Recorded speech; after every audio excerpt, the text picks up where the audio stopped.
Bonjour à toutes et à tous, bienvenue dans Territoire, un podcast d'intercommunalité de France. Au programme, des entretiens pour éclairer les enjeux des élus et agents locaux. Je suis Baptiste Gapen, journaliste, et je vais tenter d'être votre porte-parole, d'amener à nos invités vos questions, intuitions ou besoins. Notre idée, vous proposer des interviews inspirantes sur différents thèmes pour répondre à vos problématiques du quotidien.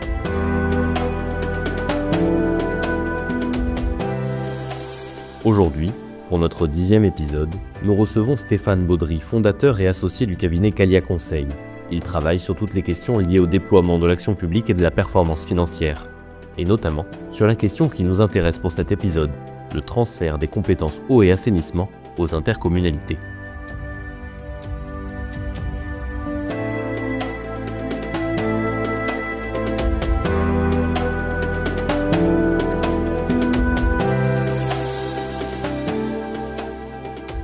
Bonjour Stéphane Baudry. Bonjour. Merci de nous accueillir dans les locaux de votre société, Calia Conseil. On va parler aujourd'hui donc du transfert des compétences eau et assainissement aux intercommunalités.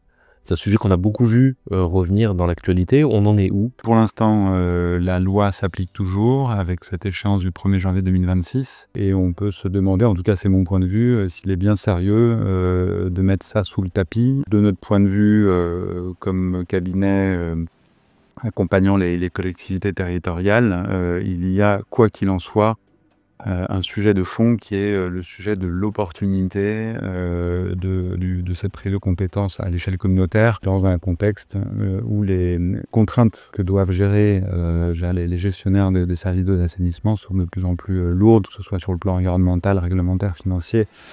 Et donc la question de fond reste la question de la subsidiarité, du bon niveau d'exercice d'une compétence. Et nous trouvons ça dommage que certaines réflexions engagées soient interrompues brutalement. C'est ça, il reste un an en tout cas pour pouvoir être prêt pour cette échéance du 1er janvier 2026. Exactement. Un an, c'est extrêmement court, sachant que les études préparatoires elles-mêmes durent à peu près un an. Entre la partie d'état des lieux, on reviendra peut-être dessus tout à l'heure, et la réflexion un peu prospective. Et une fois que cette étude préparatoire est faite et que les élus ont pris des orientations pour l'organisation future de la compétence, il faut encore la mettre en œuvre. Et l'organisation de la prise de compétence en tant que telle dure plusieurs mois. Donc ça veut dire que les collectivités et les communautés qui ne se sont pas encore saisies du sujet ou qui démarrent simplement ces études sont déjà un peu au pied du mur et donc probablement vont devoir anticiper sur l'année 2026, de mon point de vue, des organisations transitoires, un peu de statu quo, précisément pour se donner encore un peu le temps de mettre en œuvre les organisations qu'ils ont décidées. Ça prend du temps parce que c'est un sujet politique, technique, ça regroupe beaucoup de choses en fait. Oui. Très, très politique. La première des conditions, c'est le portage politique de cette réflexion. Alors, la plupart du temps, par le président de la communauté, mais ça peut être par un vice-président ou par un élu du territoire qui a une connaissance et une conscience forte du sujet de l'eau. Sujet très technique, parce que les services d'eau d'assainissement ont leur part de complexité dans leur organisation. Et puis, sujet financier aussi.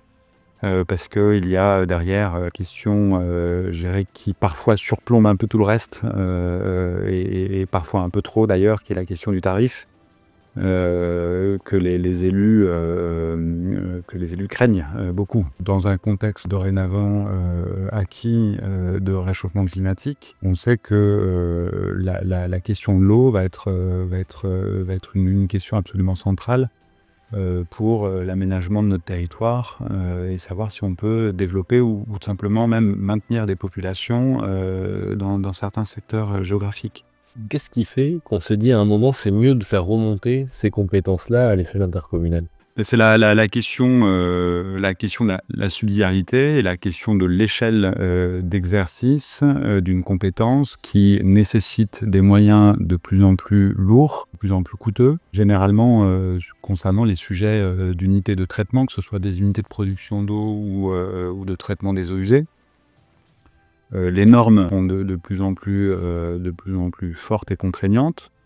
par notamment l'application de directives européennes. Un exemple en tête, la nouvelle directive eaux résiduaires urbaines qui va imposer en fait aux stations d'épuration de plus de 2000 équivalents habitants les mêmes contraintes que celles qui s'appliquaient aux stations d'épuration de plus de 10 000. Et donc on voit que les collectivités, y compris de petite taille, ont des contraintes de plus en plus fortes en termes de mobilisation de moyens. Et ça implique une péréquation, une solidarité, une mutualisation.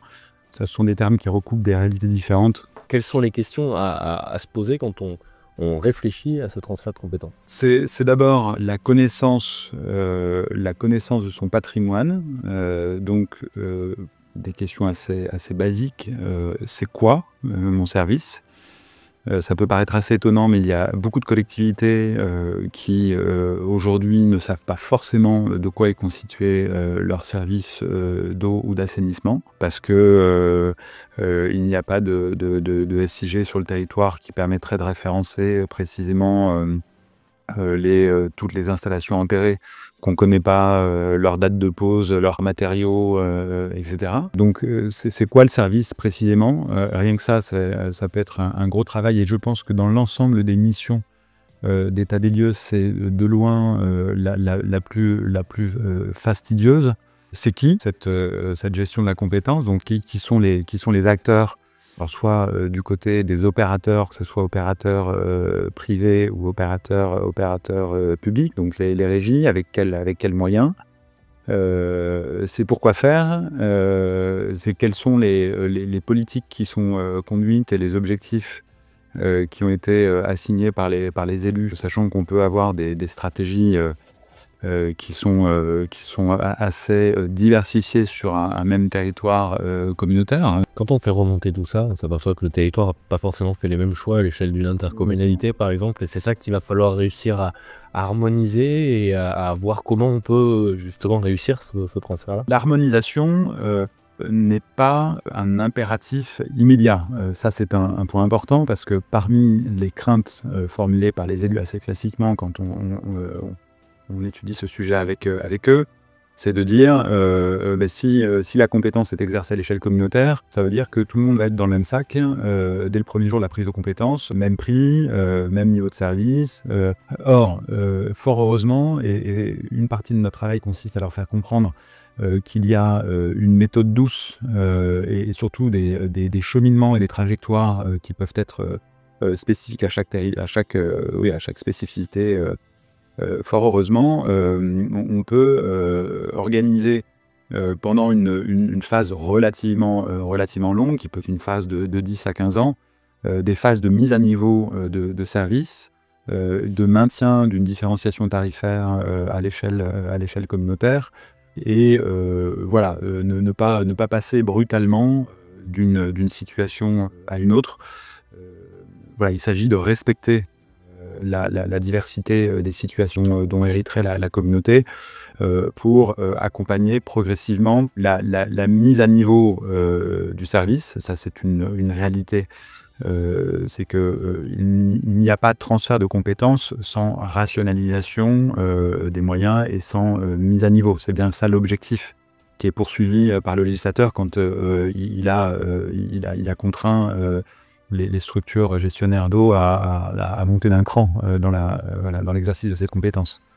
Et ce point est important parce que de mon point de vue, et ça les communes et syndicats doivent s'y préparer, quoi qu'il en soit et quelle que soit l'issue de cette proposition de loi, je pense que les partenaires des collectivités territoriales, que ce soit les préfectures, agences régionales de santé, police de l'eau, mais également les agences de l'eau, vont avoir des exigences vis-à-vis des collectivités gestionnaires qui vont être accrues. Et je pense que la dichotomie un peu que l'on pouvait constater de ces partenaires, dichotomie de comportement, cette différence de contraintes, elle va disparaître très clairement, sachant que tous ces acteurs dont je viens de parler sont des acteurs qui sont éminemment favorables à une prise de compétences à l'échelle communautaire, parce que ça simplifie très concrètement leur travail.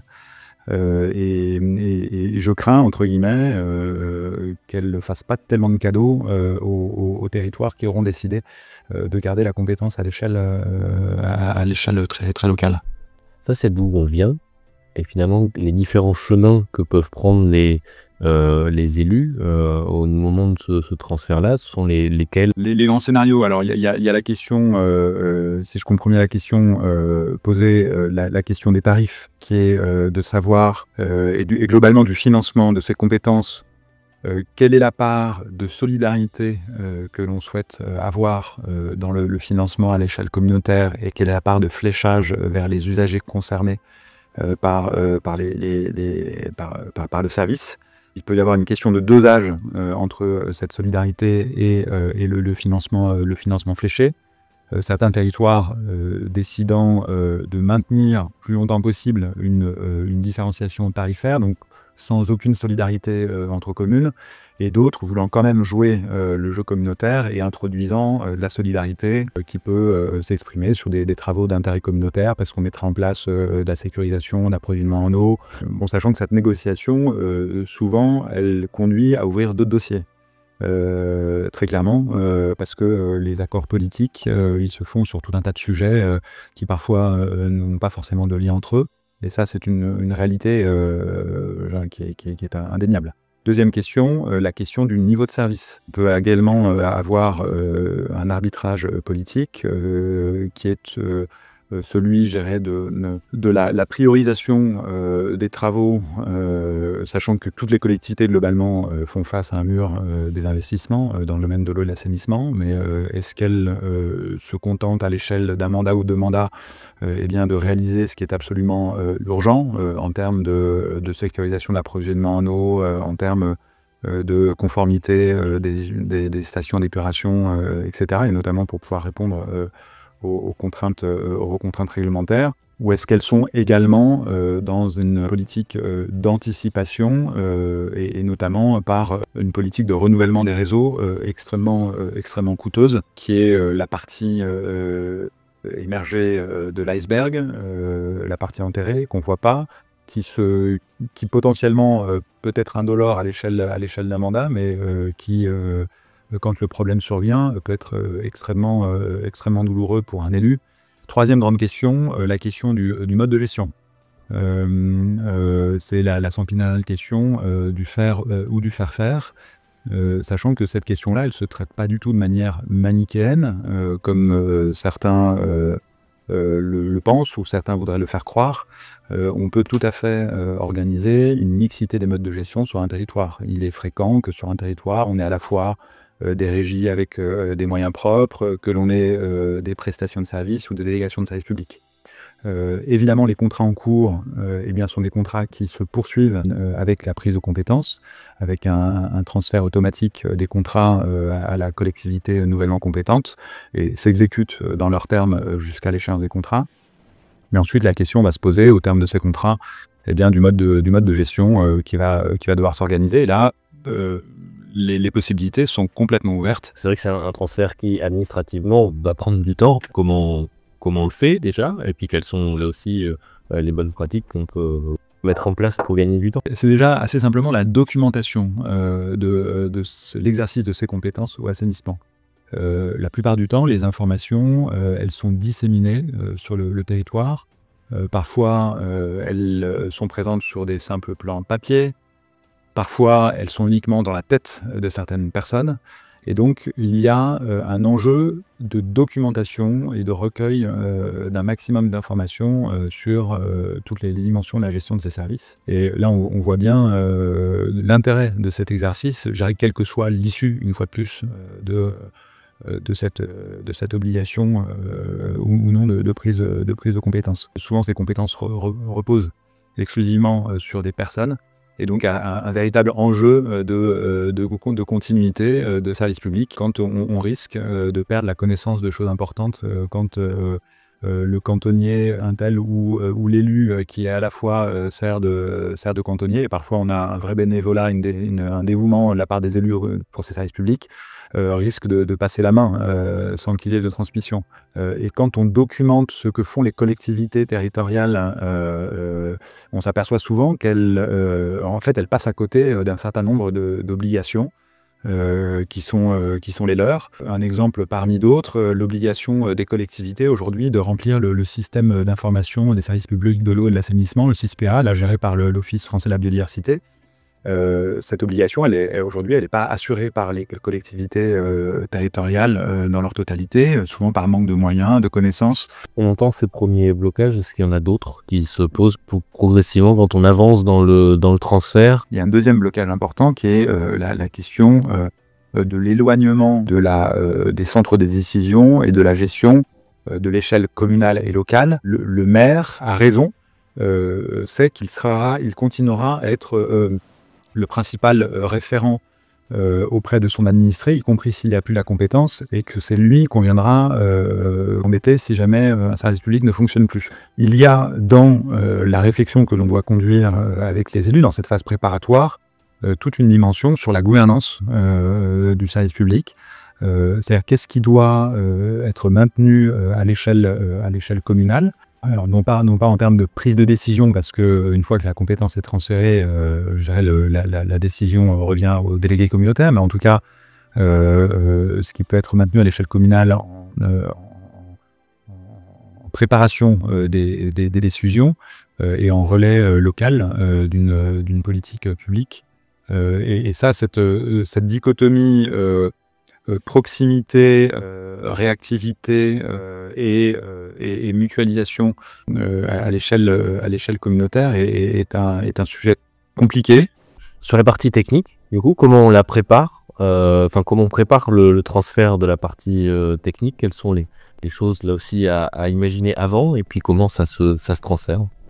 Alors, on l'a déjà un petit peu abordé tout à l'heure au travers du sujet de la connaissance patrimoniale. Sur le plan technique, moi, j'intègre également toute la connaissance qui va porter sur les données d'exploitation des services. Ces données patrimoniales et ces données d'exploitation, elles sont parfois bien documentées, et notamment au travers des rapports du délégataire ou des rapports sur le prix et la qualité du service de la collectivité, idéalement au travers des systèmes d'information géographique quand ça existe. Et puis parfois ces informations sont mal formalisées, donc il s'agit d'aller les chercher et parfois avec les dents au sein des collectivités, parfois dans des placards quand ces informations n'ont pas été numérisées. Donc ça peut être un travail assez laborieux, et donc il s'agit par le recueil de l'ensemble de ces informations de pouvoir formuler la photographie la plus précise possible de ce qu'est le territoire en termes d'équipements existants, en termes de problèmes rencontrés sur ces équipements.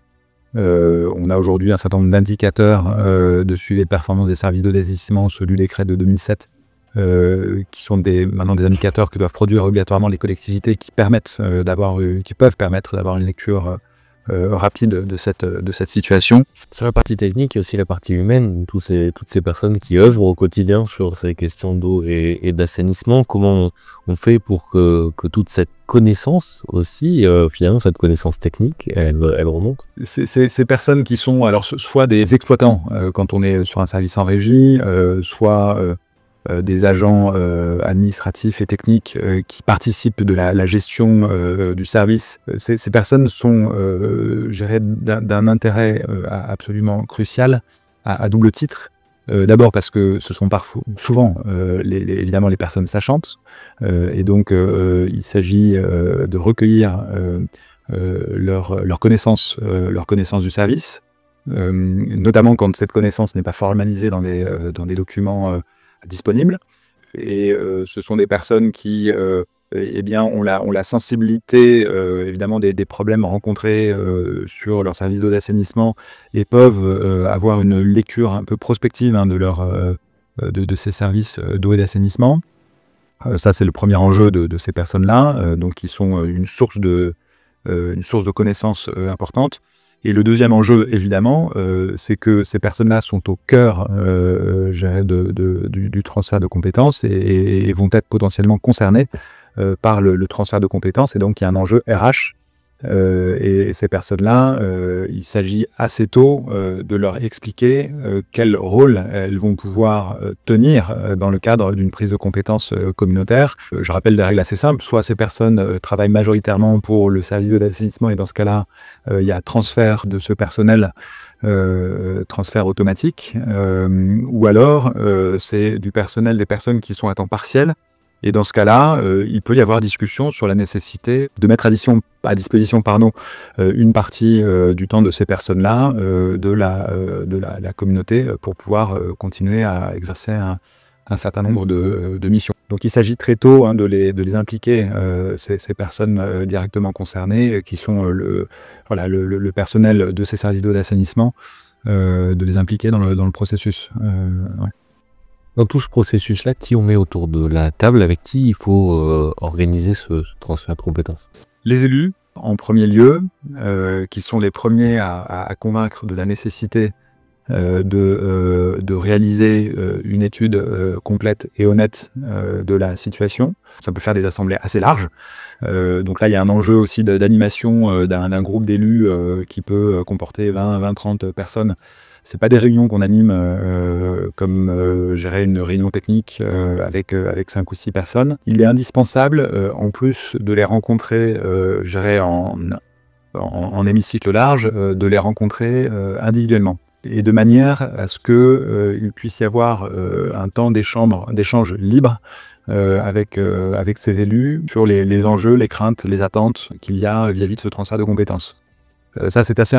Ces rencontres bilatérales constituent un facteur clé de mon point de vue de ce processus.